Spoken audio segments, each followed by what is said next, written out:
Si Cassandra ang tipo ng taong kilalang magaling mag-obserba sa mga bagay-bagay. Ngunit kahit may napapansin man siyang kahinahinala, mas gugusto niya pa rin mag-imbestiga at makita mismo sa kanyang mga mata na tamang hinala niya bago mag-aksa. Cassandra anak, tawagan mo si Kenji na rito na maghapunan sa atin.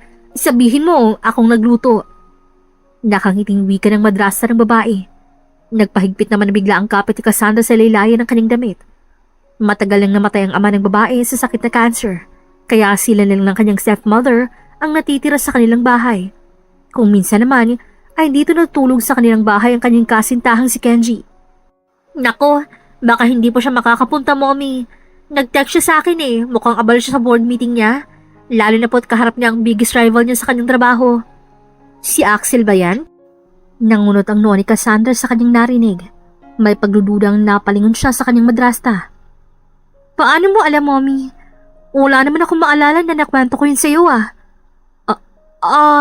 nabanggit lang dati ni Kenji sa akin yun. Kailan po yun? Hindi ko na maalala Basta ang pagkakaalala ko ay si Axel talaga yung kinaiinisan niya sa trabaho. Lagi kasi niyang binabara lahat ng opinyon ni Kenji kapag nasa meeting sila. Talaga po? Parang wala naman akong narinig na nakwento yun sa'yo ni Kenji. Nako, wala ka nung nakwento niya yun. Talaga po? Saan po ako nun? Ewan ko sa'yo, Cassandra. Ang dami mong tanong. Makakalimutin ka talaga. Nakwento ko na rin sa'yo dati yan. O siya, tawagan mo na si Kenji na dito siya kumain. Busy siya, mommy. Tawagan mo. Akong kakausap sa kanya para sa'yo. Okay lang naman po sa akin kapag hindi siya kumain dito, mommy. Hindi mo ba namimiss ang jowa mo?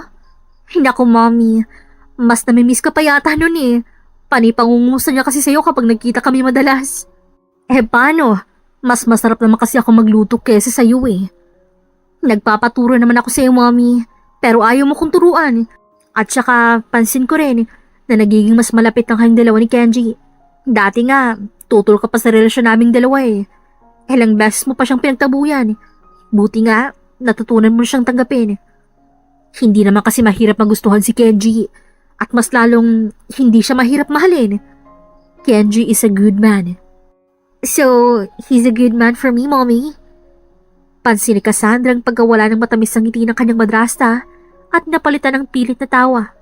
Bagya pa itong nagpaypay ng mamahalin ng paypay sa kanyang sarili na para bang hirap na hirap ang kanyang stepmother sa pagsagot nito. Oh, of course, my dear. Surely, he's a good man for you. Hindi naman kaya tatagal ang 5 taon kung hindi siyang tamang lalaki para sa'yo, di ba? Isa pa, hinahangaan ang lahat ng relasyon na meron kayong dalawa ni Kenji. You didn't call him son o anak anymore, mommy. Di ba, ganyan ang tawag mo dati sa kanya? Naningkit ang mga mata ni Cassandra nang mapansin ang pamumutla ng ginang. Ano ka ba, Iha? It doesn't matter kung ano man ang tawag ko sa boyfriend mo. At saka, ayoko magtunog matanda kapag ganun. At ano ka ba? It was just a name, Cassandra. There's nothing wrong with it. Napatingin si Cassandra sa pananabit ng kanyang madrasta. Hindi may pagkakailang sa kabila ng edad nito, taglay pa rin ito ang pang-akit at kaseksihan na kayang makipagsabayin sa mas bata. Nakatakip man ng mamahaling dress sa hubog ng katawan nito, halata pa rin ang linyang nagpapakita kung bakit tinatawag siyang hot mom ng mga kalalakihan sa paligid. I guess you're right, mommy. There's nothing wrong with it. Unless na lang kung may ginagawa ka pang hindi maganda, di ba? Of course not! What are you talking about, my daughter? Wala naman, mommy. Napapansin ko kasi mas lalo kang blooming ngayon. May tinatawag ko ba sa akin? Like, dating someone secretly? Or may boyfriend ka na ba? Are you in love with someone else now bukod kay daddy? You know, mom, it's okay with me. Alam ko naman na kahit wala na si daddy, he will always remain in your heart no matter what. He wants the best for you. He wants you to be happy. Hindi ka naman niya pinagbabawalan na magmahaling iba. At ako, it's okay with me, mommy. I know that there are a lot of men chasing after you. Well, to tell you honestly, I'm already in love with someone else, anak. Really? Who's that person then? Pwede mo siyang dalhin dito. I'm so excited to meet him. Soon, ipapakilala ko siya sa'yo. Saka nga pala, why don't you call your boyfriend to join us on our dinner tonight? Mom, I told you, he's busy. Anak, there's no busy man sa lalaking ikaw ang prioridad niya. Go on, call him. I-loudspeak mo. I want to hear his voice. Sige po, Mommy. Kahit maraming tanong na bumabagabag sa isip ni Cassandra, kaagad niyang kinuha ang cellphone niya para tawagan si Kenji. Malapit na magsimula ang meeting namin. Bakit ka napatawag? Bungad ni Kenji nang sagutin ang tawag ni Cassandra. Dito ka na kumain. I'm sorry, Cassandra. Pero parang hindi ako makakapag-dinner dyan eh. Marami pa akong ginagawa sa ngayon. Akin ang cellphone. I'll talk to him. Hindi pa man nakasagot si Cassandra, kaagad ang inagaw ng kanyang stepmother ang hawak ng cellphone. Malapad ang ngiti ng ginang ang tuluyan niya nang mahawakan ng cellphone ng babae upang kausapin ang boyfriend nito. Kenji, it's me, Roxanne. Roxanne? Nangunot ang noo ni Cassandra nang marinig ang pag-iba ng boses ng kasintahan nang marinig na ang kanyang madrastang nagsalita. Lalo pa nang marinig sa bibig mismo ni Kenji na tanging pangalan lamang ng kanyang stepmother ang tinawag niya rito. Gusto lang sana kitang imbitahan na rito ka na kumain. I know you're tired, Kenji. Dito ka na lang kumain, please. Akong nagluto nito para sa'yo. Dito ka na rin magpahinga. Surely, makakapagpahinga ka talaga rito ng maayos. Aayusin ko ang hihigaan mo rito. Sure. After ng trabaho ko ay diretso agad ako dyan. Hindi pinahalata ni Cassandra ang gulat sa mabilis na desisyon ni Kenji. Nang ibaba na ng kanyang madrasta ang tawag at ibalik ng cellphone sa kanya, pinilit niyang umiti rito. Si anak, I told you. Dito kakain niyang si Kenji. O siya, dito ka muna. Ihahanda ko lang ang lahat para pagdating ni Kenji ay magpapahinga na lang siya dito. Tiyak akong pagod na yun. Hindi na hinintay pa ng ginang ang sagot ni Cassandra. Nagkaagad niya na itong tinalikuran at excited para mag-prepare para sa pagdating ni Kenji. Kinagabihan, hindi inaasahan ng babae na mas maaga pa sa inaasahan niya ang pagkarating ng kasintahan niya sa bahay nila. Napaaga ka yata. Kaya nga eh. By the way, nasan si Roxanne? You mean, my mommy? Nasanay ka na yata sa pagtawag mo sa pangalan niya. Yeah. Or is she? Magbibihis pa raw siya. How about you? Wala kang balak na magbihis? Sa bahay lang naman tayo eh. Kahit na. Sana nag-ayos-ayos ka rin lang naman. Napabuntong hininga na lamang si Cassandra. Sinundan niya ng tingin si Kenji na tinalikuran na siya. Kaagad naman siyang sumunod sa likuran ng lalaki. Sa kanilang paglalakad, nadatna naman nila ang madrasa ni Cassandra na pababa ng hagdan. Napalingon ng babae kay Kenji upang makita ang reaksyon nito. Kitang-kita ni Cassandra ang pag-awang ng labi ng kasintahan habang titig na titig sa kanyang stepmother. Nakasuot lamang ito ng maikling maong na short at spaghetti na damit, kaya kitang-kita ang magandang hubog ng katawan ng ginang. Kenji, you're here. Handa ka na bang tikman ang luto ko para sa'yo? Oo naman. Kaya nga ako nandito, di ba? Pakiramdam ni Cassandra ay para lamang siyang hangin kapag nagkasama ang dalawa. Hanggang sa matapos ang hapunan ay nanatiling ganun ang sitwasyon ng babae. Cassandra anak, sa guest room mo patulugin si Kenji ha. Hindi magandang tingnan na magtabi kayong matulog na dalawa, lalo na't nasa tamang edad na kayong dalawa ni Kenji. Don't worry. I'll sleep in the guest room. Wala namang problema kay Cassandra yun, Roxanne. Hanggang sa paghiga ng babae sa kanyang kama, naglalaro pa rin sa kanyang isipan ang mga pangyayari kanina. Sanay na si Cassandra sa ganoon kapag magkasama ang kanyang madrasa at kasintahan. Ngunit hindi niya maiwasang magduda. Kaya naman dahil sa tindi ng kuryosidad, ay naisipan niya ang lumabas ng kwarto. Sinakto niya talaga na sumapit sa hating gabi bago siya tuluyang lumabas. Nang makalabas, narinig ni Cassandra ang kakaibang ingay mula sa kung saan. Hinanap niya kagad kung saan pinagbulan ng ingay na yun. Hanggang sa dinala siya ng kanyang mga paa sa harap ng guest room.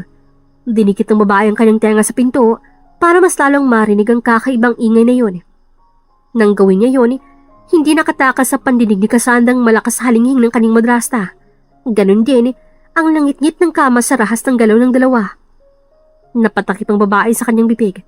Nanikip ang dibdib niya, ngunit walang luhang lumalabas sa kanyang mga mata. Nanginginig ang katawan niya na umatras sa pinto at wala sa sariling napatakbo sa kwarto ng kanyang madrasta. Nasa prinsipyo na ni Cassandra na huwag muna mag-akusa hanggat walang nakikitang ebidensya. Ngunit kaagad gumuho ang mundo niya nang pagbukas niya ng pinto ng stepmother niya ay wala siyang nadatnan na kahit isang anino nito. Imbis na magwala at sumugod sa dalawa, mas pinili ni Cassandrang manahimik na lamang at bumalik sa kanyang kwarto. Ibinagsak na babae ang kanyang katawan sa kama at tulalang napatitig sa kisame. Pilit pinoproseso ang kanyang mga nasaksihan ngayon. Ngunit imbis na magdusa sa mga nangyari, kinuha ng babae ang kanyang cellphone sa bulsa at tinawagan ng taong alam niyang makakatulong sa kanya sa paghihiganti para sa kanyang madrasta at kasintahan kung sakaling tama man ang hinala niya mula sa mga ito. Let's date again. Are you okay? Bakit parang ang lungkot ng boses mo? Gusto mo bang magkita na tayo ngayon? Asan ka? Pupuntahan kita riyan. I'm okay, Axel. Nandito ako sa bahay. My boyfriend is here, kaya hindi ako makakalabas ng bahay ngayon. Is your stepmother there too? Yes. Are they fooling you again? I'm freaking done with them, Axel. Hindi ko na kayang mga panluloko nila sa akin. Calm down, okay? Magkita tayo bukas sa restaurant na pinupuntahan natin palagi. Doon tayo mag-usap. Sa ngayon, matulog ka muna. Pagpahingahin mo muna ang utak mo. I'm sorry, wala ako rin para paganin ng loob mo. I can't hug you right now, Cassandra. Sa huli, nahanap ng babae ang sarili naglalakad patungo sa loob ng restaurant kung saan pinag-usapan nilang dalawa ng lalaki sa cellphone. Ang lalaking matagal niya nang dinidate simula nang malaman niyang may relasyon ang kanyang kasintahan at ang kanyang boyfriend. Matagal niya nang alam yun. Ngunit, pinipilit lamang ni Cassandra ang sariling isiping nagkakamali lamang siya. Kahit kitang-kita niya sa mismong mga mata ang kataksilan ng dalawa. Nung una'y hirap na hirap ang babaeng paniwalaan ng lahat. Ngunit sa huli, ay nagplano siyang maghiganti sa dalawa sa mas nakakagulat na paraan. At last, you're here. Pasensya na. Kanina ka pa ba? Hindi naman. Nag-order na ako para sa atin para sa pagdating mo, kakain ka na lang. Alam kong gutom ka na. Thank you, Axel. You look tired and still sleepy. Doon ka na muna matulog sa kondo ko kung gusto mo. You need some rest, Cassandra.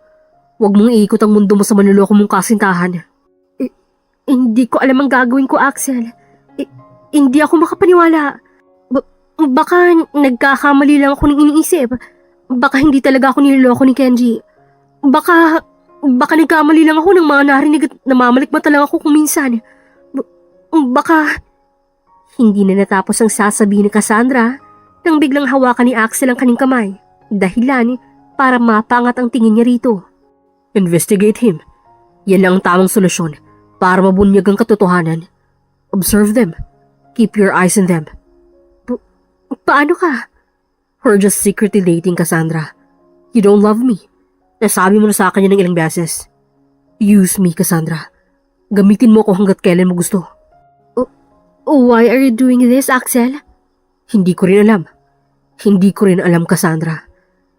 Ever since we started dating, I slowly found myself falling for you. Kahit ilang beses mo nang sinabi sa akin na wala lang to. Nalaro lang. Na walang halong damdamin. Pinili kong maging gamit mo. Maging sandalan mo ting wala akong malapitan. Bakit? Hindi ko rin alam, Cassandra. Don't fall in love with me, Axel. Hindi ako mai-in love sa girlfriend ng lalaking karibal ko sa trabaho. Then, why are you agreeing that we date secretly? Because I find it interesting. And don't flatter yourself, Cassandra. You're not even my type. Kahit maganda ka at balingkinita ng katawan mo. Still, you're not my type.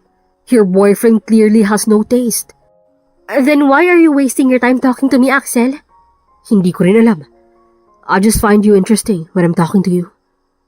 Sabihin mo lang sa akin kapag ayaw mo na makipag-date ulit sa akin. Ilang beses na tayong nagde-date, Cassandra. Wala akong balak na sabihin sa'yo yan. Anong plano mo kung gano'n? Gusto mong gamitin lang kita ng gamitin? Kung dyan ka masaya, why not? It's actually kind of fun being used by you. Siya nga pala, anong plano mo kung gano'n? Pagkatapos nito, saan mo gustong pumunta? Ayoko pang umuwi. Ayoko rin sa bahay. Sleep with my condo then. Wala akong dalang damit. You can use mine. Malaki naman yung mga damit mo eh. Bibili tayo ng damit sa mall kung gusto mo. You'll be safe in my condo, Cassandra. And you know, my place is always welcome for you. Thank you, Axel. Hindi ko alam ang gagawin ko kung wala ka. Don't thank me. Mali mo. Baka ginagamit lang din kita para inisin ang jowa mo si Kenji. Kung ganyan talagang intensyon mo sa akin, Bakit ka pumayag na isikretong date nating dalawa? Because you'll be accused of being a cheater. Wala ka pang pruweba na niloloko ka ni Kenji. Kaya kapag may nakikita sa atin, ikaw ang lalabas na may kasalanan. I'm just protecting your image, Cassandra. Admit it. You care about me, Axel. Let's stop this conversation. Kumain na muna tayo. Pagkatapos nito, pupunta tayo sa kondo ko para makapagpahinga ka na. Ilang beses na ba ako natulog sa kondo mo? Sa pagkakaalala ko, ang unang beses na punta mo ron ay nung nahuli mo sa madilim na hardin si Kenji na may kahalikan pero hindi mo maninag kung sino man yun. Ang pangalawa, nung nagsimula ka ng maghinala sa madrasa at kasintahan mo. At eto naman ang panghuli. So mga 3 beses ka nang nakapunta sa kondo ko at dun matutulog. Do you think I'm doing the right thing? What do you mean? May kasintahan ako, pero nakikipag-date ako sa ibang lalaki. You want us to stop dating? What if I say yes? Eh di wag mong isipin na date to. Isipin mo lang na friendly gesture tong ginagawa nating dalawa.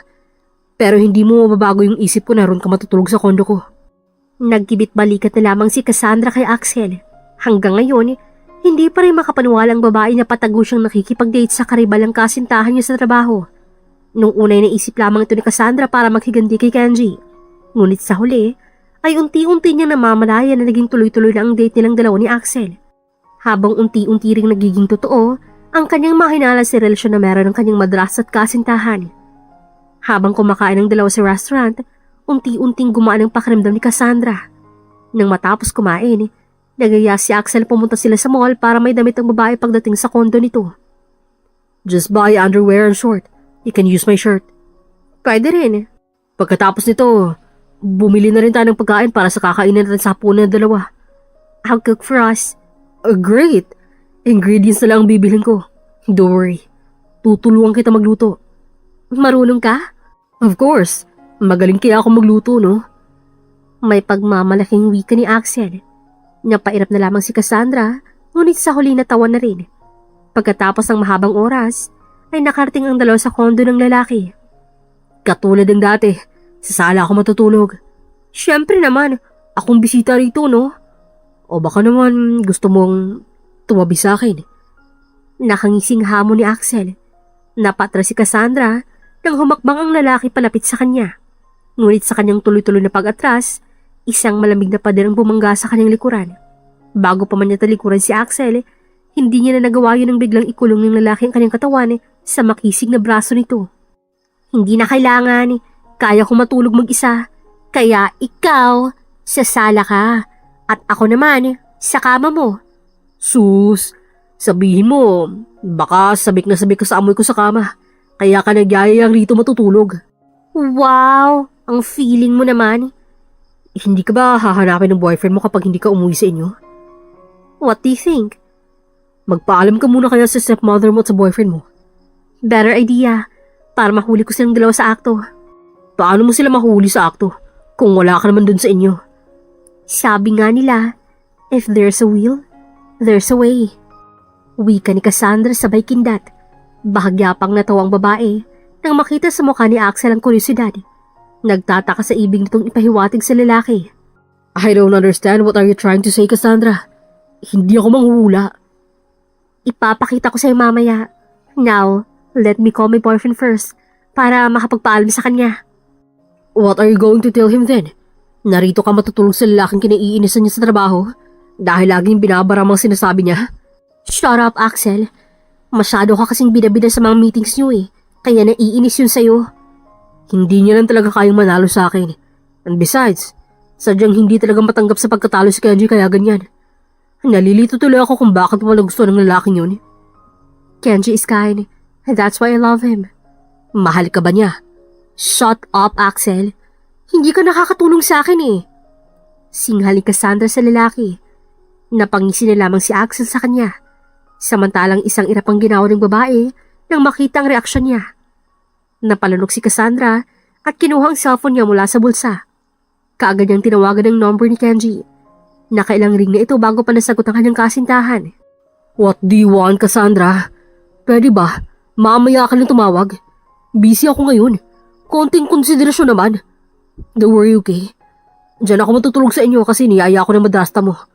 Kaya magkikita pa rin naman tayo mamaya. So stop bothering me now. Niyaya ka ni Mommy? Kailan? Hindi niya nakwento sa akin yun ah. Bakit? Lahat ba ng mangyayari ay dapat alam mo? Hindi naman. Siya nga pala.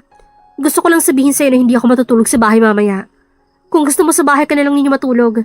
Para... Hindi na natapos ang sasabihin ni Cassandra nang biglang magsalita si Kenji sa kabilang linya. Bahagya pang nanikip ang dibdib niya sa sinabi nito. No, it's okay.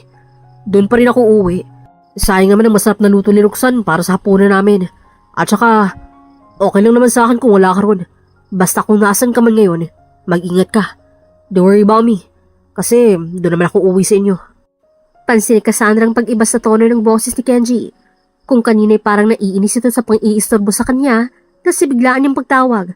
Ngunit nang ibalita niyang hindi siya matutulog sa bahay nila, ay bigla nitong napansin ang saya sa boses ng kasintahan. Pakiramdam niya ay parang libu-libong karayam ang tumutusok sa kanyang dibdib. Lalo na nang mapagtanto niyang hindi man lang itinanong ni Kenji kung nasa siya matutulog ngayon. Your boyfriend clearly doesn't care about you. Napalingon si Cassandra kay Axel na kanina pa pala nakikinig sa usapan nilang kasintahan niya. Bahagya pang nakakross ang mga kamay habang nakasandal ang katawan sa pader. Will you shut up please? Kung mananahimik ako, hindi ka matatauhan. Kung mananahimik ka, malaking tulong na yan para sa akin. Could you please give me a peace of mind? Do you know what will give you peace of mind? Hiwalayin mo ang kasintahan mo. And do you know what will give me peace right now? Itiko mo yung bibig mo at huwag kang makialam. Alam ko ang gagawin ko, kaya huwag mo akong pangungunahan. I don't need your help. Tinaas ni Axel ang kanyang dalawang kamay. Palatandaan na sumusuko na ito. Ngunit natawa lamang ito nang makita ang pag-irap ni Cassandra sa kanya. Matutulog ka na ngayon? Hindi pa. May titingnan pa ako. Ano naman yun? Tanong ni Axel. Kaagad siyang tumabi kay Cassandra sa sala. Napatingin dito sa laptop na pinapanood ng babae. Is that a CCTV? Oo.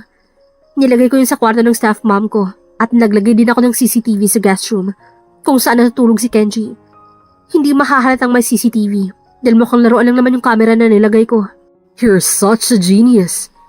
Matagal ko ng plano to at kanina lang ako nakahanap ng shampoo habang pareho silang wala. Anong gagawin mo kapag nahuli mo sila? Sa ngayon, hindi ko pa alam. Bakit hindi mo alam? Isa lang sagot dyan. Hiwalayin mo si Kenji. Bakit ba parang hirap na hirap ang hiwalay ng manloloko mong boyfriend? I told you, Kenji and I, we've been through a lot. Hindi ganun kadali lang ang basta makipaghiwalay. Through a lot? Cassandra, ang dami niya ng ginawang mali. Ilang beses mo na ba siyang pinatawad ha kahit hindi man siya humihingi ng tawad sa'yo? Ano bang hinihintay mo? Axel, hindi mo naiintindihan. Mahal ko siya. Mahal? O natatakot ka lang maiwan ka? Kasi kung mahal ka niya, hindi ka niya ipagpapalit sa iba. Ayokong sumuko. Baka pwede pang maayos ang lahat. Pero hindi mo ba naiisip? Ikaw lang lumalaban mong isa? Kailan mo pa ipaglalaban ang sarili mo, Cassandra? Kailan mo maiisip ang piliin ng sarili mo? Axel, hindi na natapos ang sasabihin ni Cassandra nang naunahan ito ng unti-unting pagbadya ng kanyang luha habang nanunood sa CCTV na nilagay niya sa kwarto ng madrasta niya. Sinubukan niyang kusutin ang kanyang mga mata.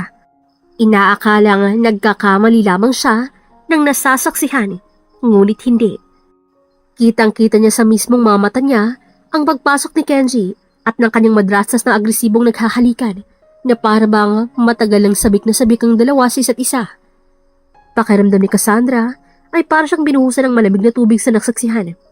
Matagal siyang mahinala sa relasyon ng kanyang stepmother at ng kanyang kasintahan, ngunit hindi niya inaasahang gano'n na lamang masasaksihan niya. Naikuyom ng babae ang kanyang kamao habang masama ang tingin sa screen ng laptop, pero nagulat siya nang may isang kamay humarang sa kabuuan ng screen. Napalingon si Cassandra kay Axel na may mapupungay na mga mata habang nakatingin sa kanya. Dahil doon, natuon ang lahat ng atensyon ng babae sa kanya. Hinawakan ng lalaki ang kanyang magkabilang pisngi. Marahan itong pinunasan ng mga luha ni Cassandra na walang tigil sa pagbadya. Who'll make them pay for what they did to you? Anong ibig mo sabihin? Hindi pwedeng hayaan mo na lang sila. Hindi pwedeng mananahimik ka habang tinataydro ka nila ng ganito. Sinasabi mo ba sa akin na dapat ako maghiganti sa kanila, Axel? Kung yun ang nararapat na gawin, Cassandra, hahayaan mo lang ba nasaktan ka nila? Hahayaan mo lang ba na pinagmumukha ka nilang tanga? You're not helping, Axel. Mali ang paraan mo. Anong gusto mong gawin? Magbulag-bulagan na lang sa sitwasyon? Haharap ka sa kanila bukas na parang walang nangyari? Na parang hindi mo nakita ang mga pinagagawa nila habang wala ka? Cassandra, kilala kita. Matalino kang tao. Pero bakit pagdating dito, parang hindi umaandar ang utak mo sa tamang desisyon? You deserve a love that will return to you the way you love them. Anong gusto mong gawin ko? Malinaw ang sagot, Cassandra. Hiwalayan mo siya. Hindi to para sa akin kundi para sa'yo. Huwag mong hayaang lokohin ka nila. Kapag iiwan mo siya, hindi ikaw mawawalan kundi siya. Kung hindi na siya makahanap ng babaeng katulad mo, darating din ang karma para sa kanilang dalawa. Akala ko ba maghihiganti pa ako? Ang pakikipaghiwalay mo sa kanya ay isang mabigat na paghihiganti na yun. Hindi ko naiintindihan. Paano mo nasabi? Dahil sa karma, Cassandra. Hindi laging kailangan manggaling sa kamay natin. Minsan, sapat ng paglayo mo para sila mismo makararas ng tunay na pagkawala at darating din ang karma para sa kanilang dalawa. Hindi sila magiging masaya. Pero, paano kung ako pa rin ang matalo sa huli? Paano kung mas lalo ako masaktan? Alam kong mahirap, pero minsan, ang tamang desisyon ay hindi laging madaling gawin. Hindi mo kailangan kayanin mag-isa, Cassandra. Simula sa umpisa at hanggang ngayon, ay nandito ako sa tabi mo. Kaya kahit ano man yung mangyari, nandito ako para sa'yo. Tandaan mo hindi siya kawalan, Cassandra. You don't deserve a man like him. Hihiwalayin ko na siya bukas. Pero, tulungan mo ako. Ano yun? I can do whatever you want, Cassandra. Handa akong tumulong sa'yo. Sabihin mo lang sa akin. Gusto ko maghiganti sa kanya. Gusto ko magulat din sila sa katulad ng pagagulat ko sa mga nasasaksihan ko. Gusto kong ipakita sa kanila na hindi ako naaapektuhan, na hindi ako nasasaktan sa mga nangyayari. Ayoko magbukang tanga at kawawa sa harap nila, lalo sa maraming tao. Ayoko sabihin nilang ipinalit ako ng boyfriend ko sa stepmother ko. Dahil ba mas fresh itong tingnan kaysa sa akin? Dahil ba mas sexy siya kaysa sa akin? Just direct to the point, Cassandra. What do you want me to do? I need you, Axel. What do you want me to do? Bukas, ba't hindi natin isa publikong engage na tayong dalawa para magulat at mainggit sila sa atin at para mas talagang matamaan ang ego ni Kenji dahil kapag nalaman niyang engage ako sa kalaban niya sa trabaho, para magalit siya sa atin, para mainggit siya. Kung gagawin natin yun, magugulat ang lahat, lalo ng mga kasamahan niyo sa trabaho. At kapag na ganun, magmumukhang ikaw ang mas nanalo sa inyong dalawa kasi naagaw mo ako, Kenji. Are you saying that we are going to marry each other? Yes.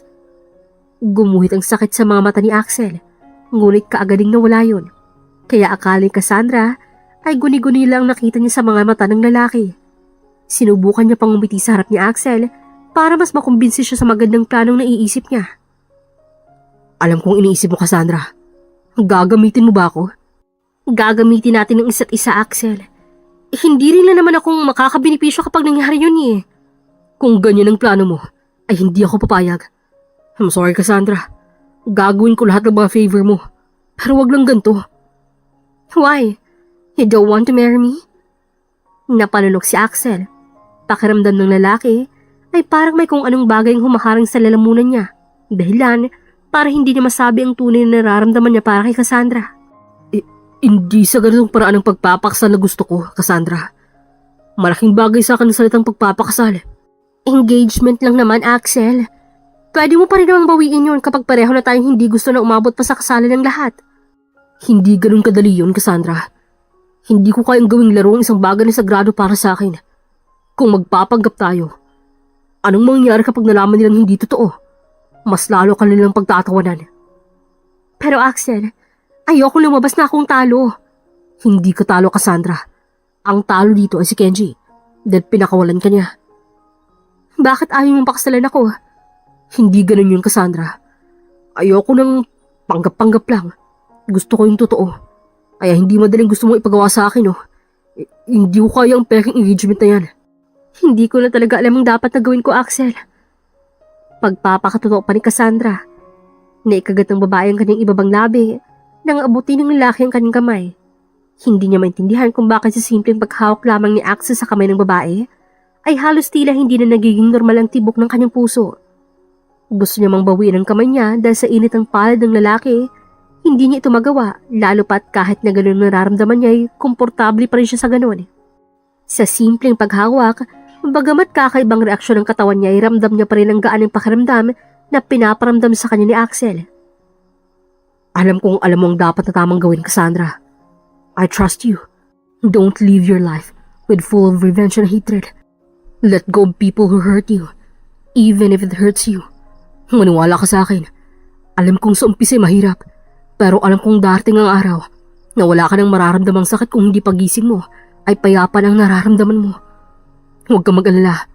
Tutulungan kitang ihilom ang sugat na dulot nila. Hindi na ba talaga magbabagong isip mo? Napabuntong hininga si Axel. I'm sorry, Cassandra. I can help you with everything. Pero ang hirap ng gusto mong ipagawa sa akin. Natahimik na lamang si Cassandra. Maging siya na pagtanto ang kanyang ginawa.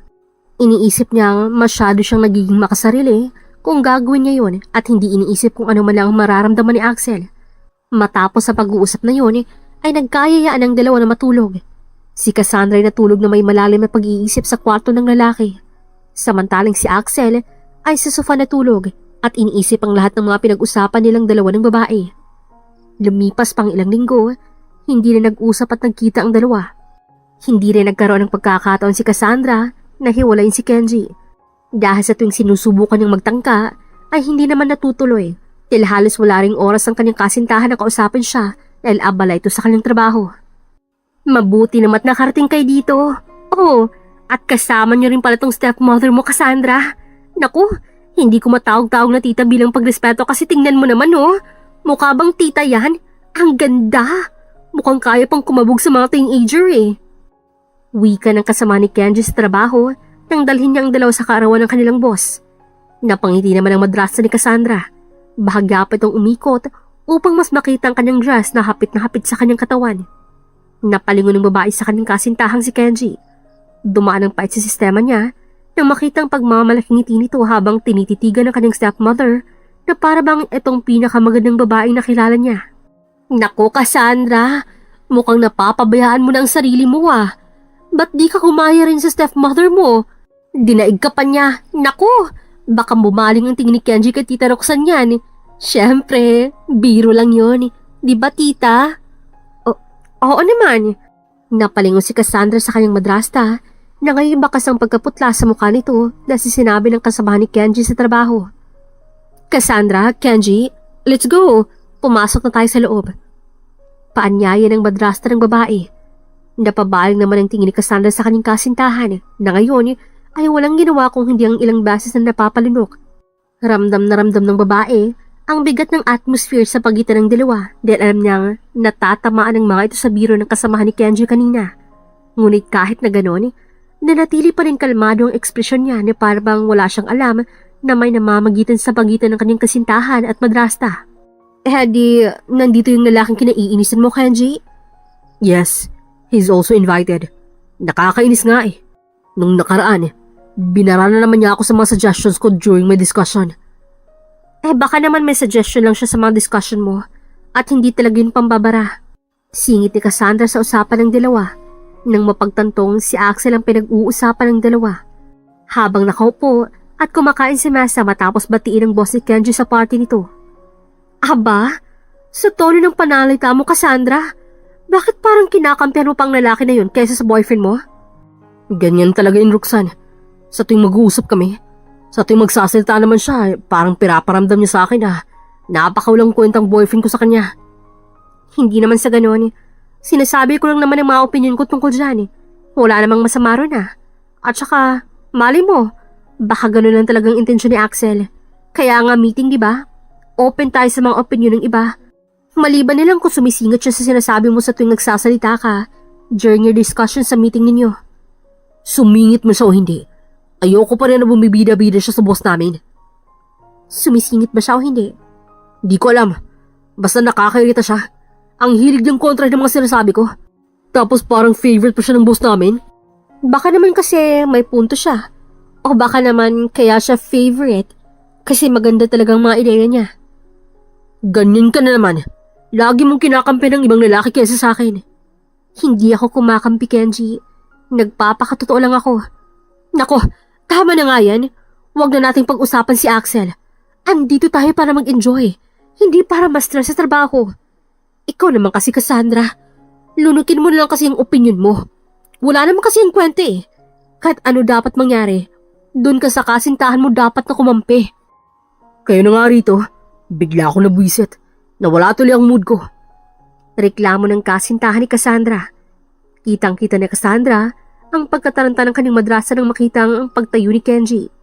Magsasalita pa sana ang stepmother ng babae nang mabilis na itong mag-walk out at iniwan ng dalawa. O ano, masaya ka na? Wala ka talagang binibigyan ng maganda sa jowa mo kung hindi sama ng loob. Sinira mo na naman ang mood niya. Kakausapin ko po siya. Akmang tatayo na sana si Cassandra nang bigla siyang pigilan ng kanyang madrasta. Umupo ka na lang dyan. Ako nang kakausap sa kanya. Bakit ikaw, Mi? Ikaw ba ang girlfriend ni Kenji?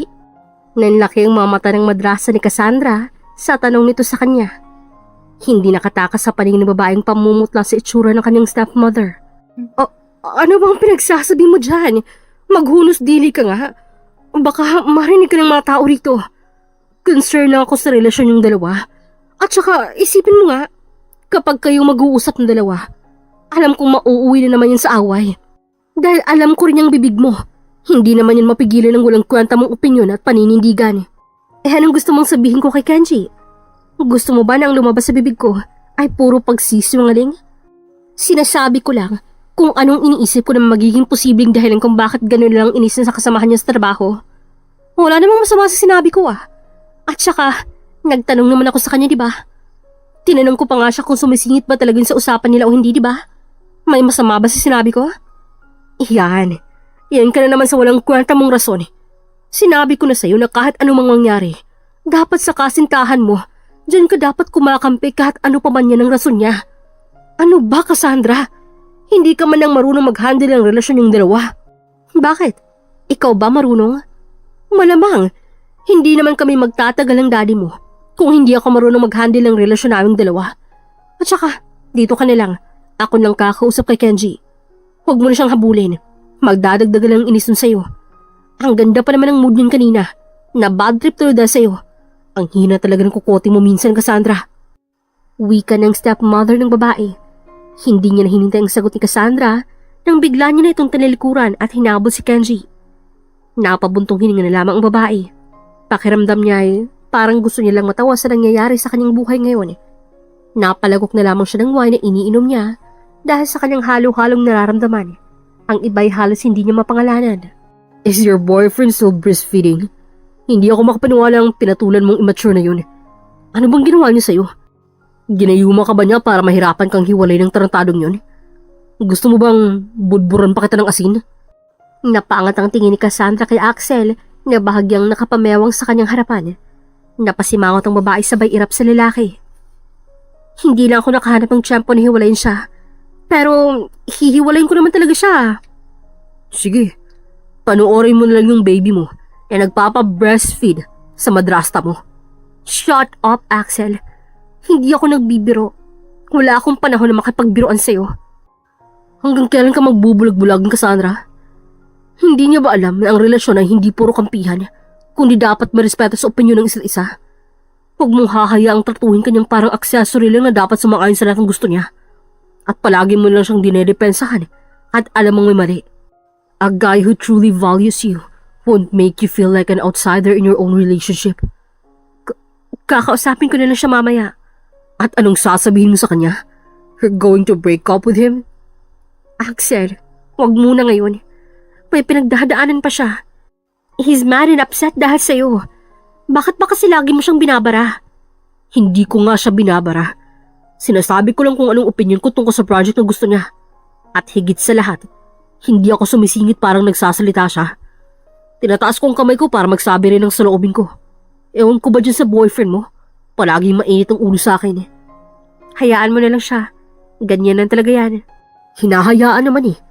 Hindi ko nga siya pinapatulan kahit dumadating sa puntong nakikipag-iyaan pa sa akin yung nasuntukan dahil sa pagkapikon. You know what? Ba't hindi na lang tayo mag-shot dito? Total, parang dalawa lang naman tayo nagkakaintindihan sa isa't isa. Hindi naman ako papayag makipag-date sa'yo ng patago kung hindi tayo same vibes. Manahimik ka nga. Baka may makarinig sa'yo eh. Wika ni Cassandra. Bahaga pa siyang napasamid sa paligid. Napataas ang kilay ni Axel sa sinabi at kilos ng babae. Kinakaya mo ng kadate mo ako? It's not like that. Ano nalang iisipin ng tao kapag nalaman nilang nakipag-date ako sa kaaway ng boyfriend ko? Eh di ako pang nagmumukhang masama. Iniisip mo pa talaga yan? Sige nga. Naisip ba ng boyfriend mo at ng madrasta mo ang iisipin ng tao kapag nalaman nilang may relasyon ng dalawa? Ikaw tayo. Iba sila. Yun nga. Iba tayo. Iba sila. They're both cheater and manipulator. They're good in hiding. But you're good in discovering kaya wala pa rin silang kawala sa'yo. And besides, wala namang sekretong hindi nabubunyag eh. Napasimangot na lamang si Cassandra sa sinabi ni Axel. Sandaling nawala sa kanyang isipan ang pag-aaway nilang dalawa ng kanyang kasintahan dahil sa pagdating ng lalaki. Nagkayayaan ang dalawa para sa inuman. Lumipas ang ilang oras ay hindi pa rin dumating ang madrasa ni Cassandra at si Kenji. Magbabaan niyo muna ako, Axel. Kaya mo pa ba? Gusto mo bang hatid na kita? Kaya ko pa. Baka ikaw hindi na.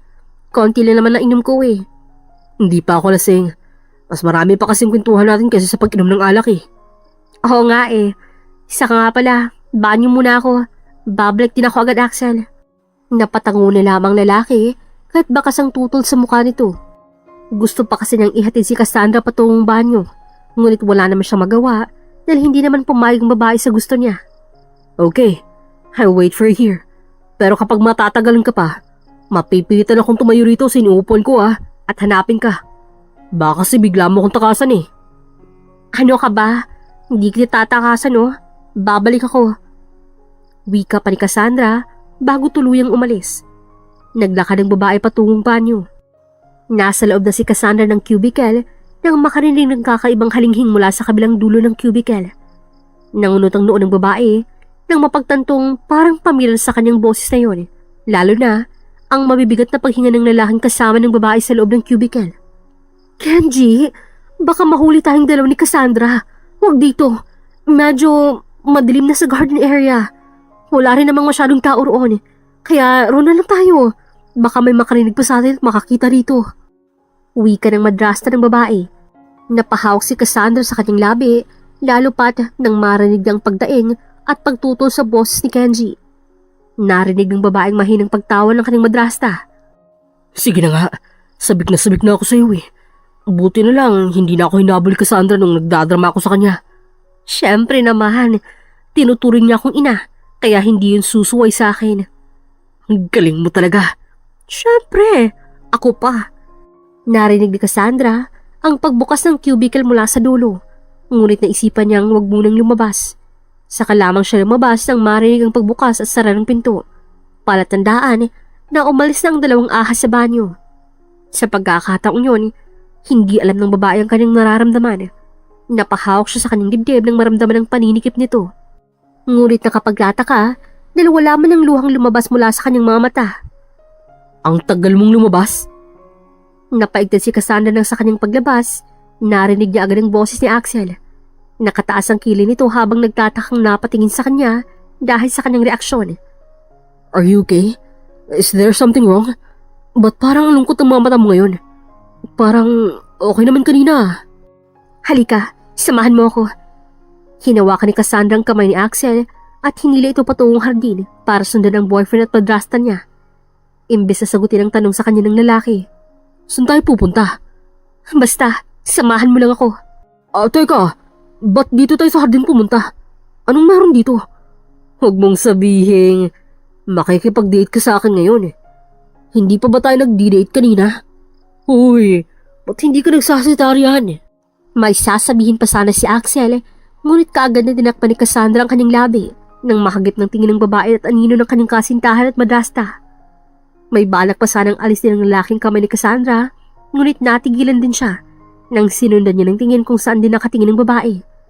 Kitang-kita mismo sa mga mata ni Cassandra ang maras na paghahalikan ng dalawa mula sa dilim, na para bang sabik na sabik ang mga ito sa isa't isa. Rinig na rinig pa ng babae ang maliit na halinghing na lumalabas sa labi nila at maging hagik-hik. Ano ba, Kenji? Nakikiliti ako. Huwag sa lieg. Miss na miss kita eh. Bulong ng dalawa sa isa't isa. Habang hinahalikan ni Kenji ang leg ng kanyang madrasta, ang mga kamay naman nito ay kung saan-saan dumadapo. Buong akala ni Cassandra ay hindi siya maiiyak pa. Ngunit sa pagkakataong to, pakiramdam niya ay para nang hina siya sa kanyang nasaksihan. Napapikit ang babae, pero sa kanyang pagdilad ay bumungad sa kanyang palad ni Axel sa kanyang harapan. Tinatakpan sa kanyang paningin ng paghahalikan ng kasintahan at madrasta. Napalingon ng babae sa lalaki. Kaagad namang nagtamang paningin ng dalawa ni Axel na may mapupungay na mga mata habang nakatingin sa kanya. Maghihiganti tayo. Tutulungan kita, Cassandra. We'll make them regret. Huwag ka na umiyak. You don't deserve to waste your tears for them. Akong bahala sa'yo. Hindi kita iiwan kahit kailan. Hindi alam ni Cassandra kung bakit biglang gumaan ang loob niya sa sinabing ni Axel. Hindi niya rin alam kung paano siya nakarating sa bahay ng lalaki at doon natulog. Ni hindi siya nakatanggap ng mensahe o tawag mula sa kanyang madrasta at sa kanyang kasintahan. Good morning. Kamusta ang pakiramdam mo? Tanong ni Axel nang makalabas si Cassandra ng kanyang kwarto, nakakagising lamang. Isang marahas na buntong hiningang naunang tugon ng babae bago nagsalita. Hindi ko alam ang isasagot ko sa'yo. Dahil ni kahit ako, hindi ko malaman ang totoong nararamdaman ko sa ngayon. Everything will gonna be alright, Cassandra. Nandito ako para sa'yo. I'll help you to move on and take revenge for what they did to you. Ano namang paghihiganti yan? May mas masakit pa ba sa paghihiganti na maibibigay ko sa kanya? Kaysa sa naidulti ng sakit sa akin? Trust me, kahit sila ilulod sa harapan mo para itigil ang maagang karma ang ibibigay natin para sa kanila. Anong ibig mong sabihin? Kapag ba naibigay na natin ang gusto mong paghihiganti at titigilan mo na sila, magiging okay ka na ba? Of course. Yun lang naman ang gusto ko para sa kanila eh. Pero, ano bang ibig mong sabihin? Hindi kita maintindihan. Use me, Cassandra. I'm willing to offer myself to you. Para lang gamitin mo ako para sa paghihiganti sa kanila. Gamitin mo ako ulit. Ako nang susabi sa'yo niyan. Napaawang ang labi ng babae sa gulat. Lalo na, sa sunod na sinabi sa kanya ni Axel na halos hindi siya makapaniwala ng galing mismo sa labi ng lalaki ang desisyon nito. Nag-aalinlangan man si Cassandra, ngunit mas nanaig sa kanyang puso ang hinanakit at galit para sa kanyang madrasta at kasintahan. Kaya walang alinlangang sumang-ayon siya sa plano ni Axel at gustong mangyari. Are you ready? Tanong ni Axel habang naglalakad ang dalawa papunta sa meeting room kung saan nagtatrabaho ang kanyang kasintahan at ang boyfriend nito. Napalok si Cassandra. Sandaling hindi nakasagot sa tanong ni Axel. Pakiramdam niya ay parang may bumabara sa kanyang lalamunan. Nang mapansin ng lalaki ang reaksyon ni Cassandra, marahan niyang pinisilang kamay nito para paaganin ang loob ng babae. Napaangat ang tingin ni Cassandra sa kanya. Isang magaan naman ang ngiti ang ginawad sa kanya ng lalaki. It's okay, Cassandra. I'm here. You don't have to worry. Hindi kita iiwan. Salamat, Axel. Anything for you, Cassandra. Wika pa ng lalaki. Habang naglalakad, hindi na binitaw ni Axel ang kamay ng babae. Puno ng pagtataka ang gulat ang naging reaksyon ng mga kasama ni Kenji at Axel sa trabaho nang makita ang dalawa. Lalo pat, dagdag cheesies pa ito dahil magkahawak pa ang mga kamay nilang dalawa. Halos hindi na makahinga si Cassandra sa kakaibang kabang nararamdaman niya nang mapagtantong papalapit na silang dalawa ni Axel sa conference room. Pagbukas ng lalaki ng pinto, otomatikong nasa kanila na agad ang tingin ng mga tao sa kanila sa loob ng room. Katulad ng nasaksihan nila kanina sa labas nang makita sila ng mga tao, ganoon pa rin ang reaksyon ng nakakita sa kanila ngayon. Ang kaninang maingay ay biglang tumahimik nang makita sila. Ni walang may lakas ang loob na nagsalita sa kanilang lahat. Ngunit hindi makatakas ang puno ng pagtataka at kuryosidad sa mga mata nila nang makita ang dalawa. Lalo pat alam ng lahat ng mga tao sa pinagtatrabuhan ni Kenji at Axel na magkaaway ang kasintahan ni Cassandra at ang ng lalaki. What the heck, Cassandra? What are you doing here? Bakit kasama mong lalaking yan? Ano na namang kalokohan to? Ang hilig mo talaga mag-umpisa ng away sa ating dalawa, no? Sinisira mo talagang relasyon nating dalawa. Halika na nga sa labas. Mag-usap tayong dalawa. Ako talaga, punong-puno na sa'yo ah. Parasahang hinawakan ni Kenji sa Cassandra sa pulsuhan, ngunit kaagad ding nabitawan ng babae nang bigla siyang matigilan sa biglaang balita na lumabas sa bibig ng kanyang kinaiinisang katrabaho. Don't touch my fiancé. Anong pinagsasabi mo riyan? Mahilig ka talaga mang agaw, pre, no? Cassandra and I are already engaged. Cassandra? Anong pinagsasabi ng lalaking to? Tell him the truth, Cassandra. It's true. Axel and I are already engaged, Kenji. Ang kaninang tahimik na nakikinig lamang sa usapan ng tatlo ay nauwi sa bulong-bulungan. Hindi makapaniwalang nagpalipat-lipat ang tingin ni Kenji sa kanilang dalawa. Ngunit, napabagsak ang titig niya sa singsing na suot-suot ni Cassandra sa kanyang daliri na bigay sa kanya ni Axel para mas lalong kapani-paniwalang engaged na nga ang dalawa. Paano nangyari to? Paano mo nagawa sa akin to, Cassandra? Boyfriend mo ako tapos siyang pakakasal mo? Kailan mo pa ako niloloko, ha? Kaya ba sa tuwing mag-uusap tayong dalawa? Kaya mo kinakampihan ng lalaking yan? Then may relasyon pala kayong dalawa? I'm sorry, bro. Pero akong pinili niya eh. Paano ba yan?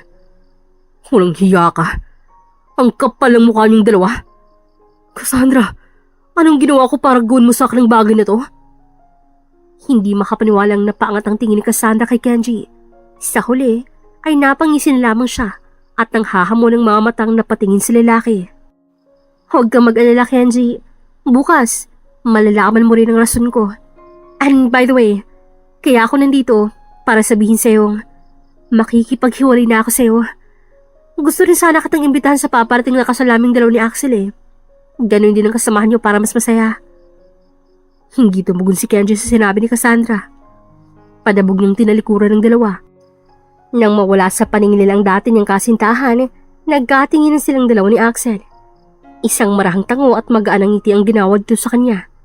Hinawakan ng lalaki ang kanyang kamay at inalayan siyang lumapit papunta sa mga kasamahan nito sa trabaho.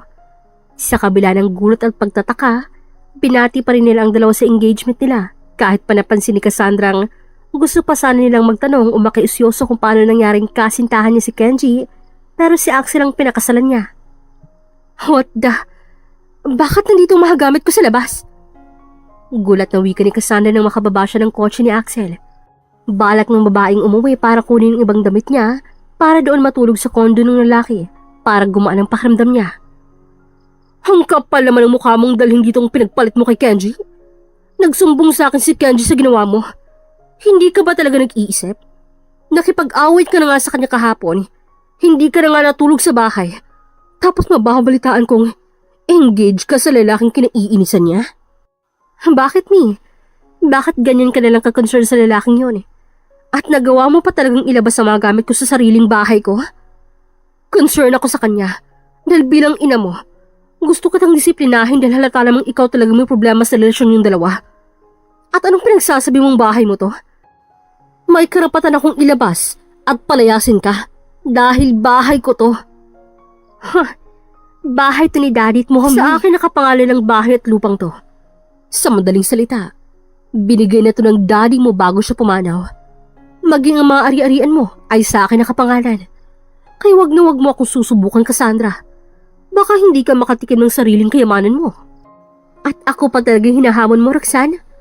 Haba, wala ka ng respeto sa akin bilang ina mo, ha? Sumama ka lang dyan sa ampaslupang pinalit mo kay Kenji. Lumalakas na ang loob mo? Sigaw ng madrasta ni Roxanne, sabay paling kay Axel nang may pandidiring reaksyon. Hindi na lamang pinatulan ng lalaki, bahagya niyang hinawakan ng kamay ni Cassandra upang pakalmahin ng babae. Don't worry, I'll fix your problem. Ako nang bahala rito. Ang mabuti pa ay umansa tayong dalawa. Kailangan mo magpahinga. Hindi alam ni Cassandra kung paano siya nakarating sa kondo ni Axel dahil sa kanyang mga nalaman tungkol sa bahay at lupa. Kinaumagahan, nahanap muli ni Cassandra ang sarili na magkahawak kamay nilang dalawa ni Axel papunta muli sa pinagtatrabuhuan ng lalaki. Pagpasok ng babae, inaasahan niya ng mga reaksyon ng mga katrabaho ni Axel. Ngunit hindi niya inaasahan na mas malala pa ang reaksyon ng lahat habang hawak-hawak ang cellphone nila. Sa tingin ko, nakita na nila. Ang alin? Check your social media, sweetie. Nangunot man ang noo ng babae, ngunit kaagad niya namang sinunod ang sinabi ng lalaki. Nanlaki ang mamata niya nang makita sa social media ang iba't ibang kuha ng litrato at malalaswang video ng kanyang madrasa at ni Kenji. I told you, who'll make them pay. Triple ang sakit at kahiyan ang mararamdaman nila ngayon. At tungkol naman sa bahay at lupa, huwag ka mag-alala. Pwede mong kunin yun. Kinausap po ng abogado natin pinagkakatiwala ng daddy mo. At ayon sa mga dokumentong nakuha namin, may tinatago ang mga drasta mo na hindi mo pa alam. Ano yun? Nagpatawag na ako ng meeting kasama ang abogado ng daddy mo. Ayon sa mga dokumentong nakuha natin, ang bahay at lupa ay orihinal na nakapangalan sa kanya. Pero bago siya pumanaw, may nilagdaan siyang kasulatan na dapat ito'y mailipat sa'yo kapag naabot mo na ang tamang edad. Pero paano ito napunta kay Roxanne? Dito nagkaroon ng problema. May isang peke at kaduda-dudang dokumentong nagsasabing kusang loob mong ipinasa sa kanyang mga ari-arian mo. Pero base sa pagsusuri ng abogado, peke ang pirma mo ron. Napasinghap si Cassandra. Alam niyang hindi siya pipirma sa ganong kasunduan. Sa madaling salita, niloko ka ng madrasta mo. Gumamit siya ng peking dokumento para angkinin ng bahay at lupa. So, pwede ko na ba itong bawiin? Oo, magsasampa na tayo ng kaso laban kay Roxanne para ibalik sa yung lahat ng niyako niya. At dahil malino na may paniloko at pamimeke ng dokumento, malaking posibilidad na manalo ka. Sa katunayan, naglabas na ng court order ang korte para ipatigil ang pagmamay-ari niya sa bahay at lupa. Kaya technically, sa'yo na ulit ito. Hindi ko alam kung paano ako makakabawi sa'yo, Axel. Hindi mo kailangang bumawi. Ginawa ko to dahil mahal kita. Axel, mahal mo ako? Nagbibiro ka ba? Sa tingin mo, bakit ko ginagawang bagay na to? Bakit ako nagpapayag na gamitin mo ako kahit alam kong sa huli, ako rin masasaktan? Hindi ko sinasabi sa'yo to para sumbatan ka. Gusto ko lang sabihin sa'yo to para aware ka sa totoong nararamdaman ko sa'yo, Cassandra. Ilang taon na tayo nagdi-date ng sikreto at sa ilang taon na yun ay palihim din akong unti-unting nanuhulog sa'yo. Hanggang sa nagising lang ako na handa akong ibigay at gawin ang lahat para sa'yo. At doon ko unti-unting napagtanto na mahal na pala kita. Napahinto ang puso ni Cassandra sa sinabi ng lalaki. Hindi niya alam kung paano sasagutin yun. Pero sa kauna-unahang pagkakataon, naramdaman niyang may tunay na nagmamalasakit sa kanya at walang bahid ng biro ang lahat ng mga sinabi ni Axel sa kanya. Pero huwag ka muna mag-alala tungkol dyan. Sa ngayon, hintayin na lang muna natin kung paano haharapin ng madrasta mo at ni Kenji ang kahiyan nila. Nagsampan na rin ang reklamong babae at nabawi ang dapat na sa kanya. At tulad ng inaasahan, hindi pa lumilipas ang isang araw, naging usap-usapan na sa social media at sa buong kumpanya ang skandalo ni na Kenji at Roxanne. Ang dating matapang at mapanghamong madrasta niya ay hindi na makalabas ng bahay kung saan sila nakatira ngayon ng dati niyang ex-boyfriend dahil sa mga batikos, habang si Kenji naman ay hindi na rin makapasok sa kanyang trabaho matapos siyang ireklamo ng mga kasamahan sa opisina. Samantalang si Cassandra sa kabila ng lahat ay natutunang magpatawad at magsimulang muli. Kasama si Axel na sa kabila ng lahat ay nanatili sa kanyang tabi. I guess the game is over, Cassandra. Unless kung gusto mo pa rin gamitin ako. Axel, hindi kita ginamit. Hindi ko man agad napansin, pero ikaw palaging nasa tabi ko. Kahit noong hindi ko pa alam kung sino talagang dapat kong paniwalaan at pagkatiwalaan. Tiningnan niya ito sa mga mata at sa unang pagkakataon, wala nang alinlangan sa kanyang puso. Alam niyang tama ang nararamdaman niya. Pero kung gusto mong isipin na ginamit kita, siguro tama ka. Nag-angat ng kilay si Axel, kita sa mga mata nito ang bahagyang sakit sa kanyang sinabi. Pero bago pa siya makapagsalita, nagpatuloy si Cassandra. Ginamit kita para matutunan kung ano ang tunay na pagmamahal. Ginamit kita para maintindihan na may mga tao palang handang ipaglaban ako nang walang hinihinging kapalit.